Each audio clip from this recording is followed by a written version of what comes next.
সংযুক্ত আরব আমিরাতের একটি ছোট্ট কারখানায় ঘাম ঝরাচ্ছেন শ্রমিকেরা, যেখানে প্রতিদিন 12 ঘন্টা ধরে 3D প্রিন্টারে তৈরি হচ্ছে আধুনিক যুদ্ধের মোড় ঘুরিয়ে দেওয়া এক ভয়ঙ্কর হাতিয়ার। কাস্পিয়ান সাগর থেকে পারস্য উপসাগর পর্যন্ত যখন বারুদের গন্ধ ভারী হয়ে উঠেছে, তখন আকাশচুম্বী হুমকির মুখোমুখি আরব আমিরাত। ইরানের দিক থেকে আসা ঝড়ের বেগে আছড়ে পড়া ড্রোন ও ক্ষেপণাস্ত্র যেন আকাশ কালো করে ধেয়ে আসছে দেশটির বেসামরিক জনপদ ও সুরক্ষা বলের ওপর। যুদ্ধের এই নির্মম বাস্তবতায় একের পর এক অবকাঠামো গুড়িয়ে গেছে, ধূলিসাৎ হয়েছে গুরুত্বপূর্ণ তথ্যকেন্দ্র ও তেল শোধনাগার। যুক্তরাষ্ট্রের তৈরি ব্যয়বহুল ও দুর্লভ অস্ত্র ভাণ্ডারে যখন মারাত্মক টান পড়েছে, তখন এই অসম যুদ্ধ সামাল দেওয়ার জন্য এক নতুন সুরক্ষা ব্যবস্থার তীব্র প্রয়োজন দেখা দিয়েছিল।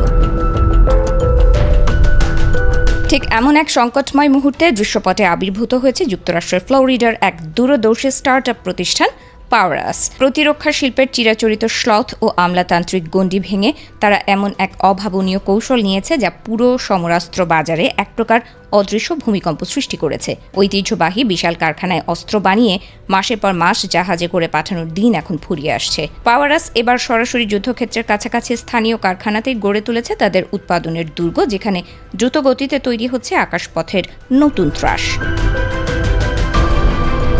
এই নতুন প্রতিরক্ষা ড্রোনের নাম রাখা হয়েছে গার্ডিয়ান, যা দেখতে একটি ছোটখাটো ক্ষেপণাস্ত্রের মতো হলেও এর কার্যকারিতা রীতিমতো চোখ কপালে তোলার মতো। লোগোর খেলনার টুকরোর মতো খুব সহজেই জোড়া লাগানো যায় এই ড্রোন, যার এক একটির উৎপাদন খরচ মাত্র $5,000। ঘন্টায় সর্বোচ্চ 200 মাইল বেগে আকাশে উড়ে গিয়ে মাঝপথেই ইরানের ড্রোনের ঝাঁক ধ্বংস করতে সক্ষম এই গার্ডিয়ান ইউক্রেন যুদ্ধের অভিজ্ঞতা থেকে অনুপ্রাণিত হয়ে তৈরি এই সস্তা প্রতিরক্ষা ড্রোন যেন মধ্যপ্রাচ্যের আকাশ রক্ষার অন্যতম প্রধান রক্ষা ঢাল হয়ে উঠেছে। অবশ্য সব সমস্যার জাদুকরী সমাধান এটি নয়। বিশাল আকৃতির ব্যালিস্টিক ক্ষেপণাস্ত্র ঠেকানোর ক্ষমতা এর নেই। তা সত্ত্বেও ইরানের সবচেয়ে বড় আতঙ্ক শাহেদ ড্রোনগুলোর আগ্রাসন রুখতে এবং আকাশযুদ্ধের খরচ কমাতে এটি এখন সবচেয়ে অব্যর্থ দাওয়াই হিসেবে প্রমাণিত হচ্ছে। শুধু পাওয়ারাস একাই নয়, লকহিড মার্টিন কিংবা রেথিয়নের মতো বাঘা বাঘা বৈশ্বিক প্রতিরক্ষা জায়ান্টরাও এখন বাধ্য হচ্ছে এই সস্তা ও দ্রুতগতির উৎপাদন নীতি গ্রহণ করতে। আকাশযুদ্ধের এই নতুন প্রতিযোগিতায় খরচ বাঁচানো এবং যুদ্ধের গতি প্রকৃতি বদলে দেওয়ার এক তীব্র লড়াই শুরু হয়েছে বিশ্বজুড়ে।